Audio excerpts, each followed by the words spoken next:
Les élections européennes de juin 2024 sont le moment pour repenser le projet européen.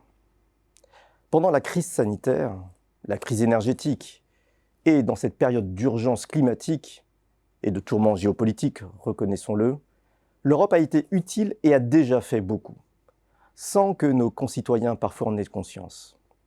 Il est temps maintenant de sortir de cette période de gestion de crise et de définir un projet européen positif. Ce projet européen doit reconnaître en son cœur que nous sommes en train de construire un fédéralisme fiscal. Il nous faut maintenant construire les institutions politiques de ce fédéralisme fiscal.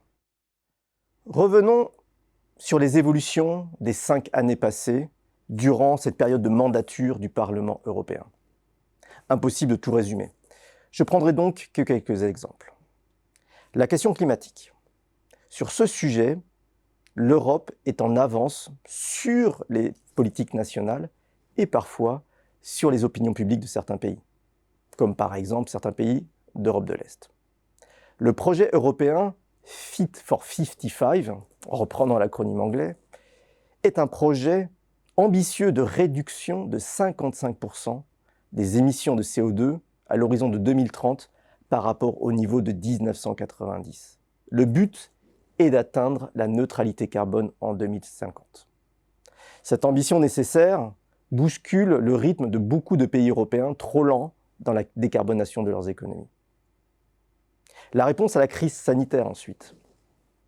La lutte contre la crise sanitaire a conduit l'Union européenne à inventer de nouveaux instruments comme une dette européenne commune et massive pour soutenir les pays les plus déstabilisés par la crise sanitaire, comme l'Italie par exemple. Est-ce à dire que ces nouveaux instruments, ces nouveaux projets montrent que tout est parfait dans la politique européenne? Non, bien sûr. Et nos concitoyens le savent. Par exemple, si la réponse à la guerre en Ukraine a mené certes à un consensus politique de soutien à l'Ukraine, maintenant, la coordination des politiques nationales de lutte contre la hausse des prix de l'énergie, des prix de l'électricité et du gaz n'était pas la bonne. Comment avancer? En comprenant donc que nous sommes en train de construire un fédéralisme fiscal et que nous devons maintenant coordonner nos systèmes fiscaux et nos États-providence.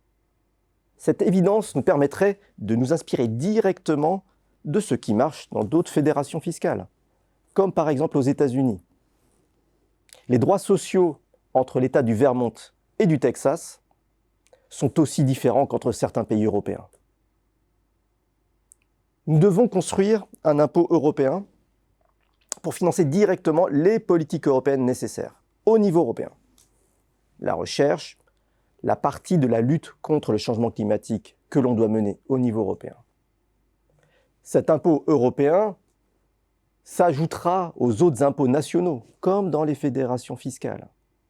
Et nous devons donc créer les institutions pour débattre des contributions justes entre les États européens et au sein des États européens, sans déstabiliser les États nationaux. Penser le fédéralisme fiscal européen n'a pas pour objectif de tout centraliser au niveau européen. Au contraire. Pour penser un principe effectif de subsidiarité, c'est-à-dire la priorité effective au local, au niveau de décision les plus proches de nos concitoyens, il faut penser aussi et en même temps ce qui est légitime de décider au niveau européen. Sinon, quel est le risque? Le risque est une gestion bureaucratique de l'Europe, au contraire, si on ne pense pas ce fédéralisme fiscal. Tout sera centralisé par une gestion bureaucratique, voire technocratique, au niveau européen, et cela ne sera pas accepté par nos concitoyens et nos concitoyennes qui demandent le débat politique.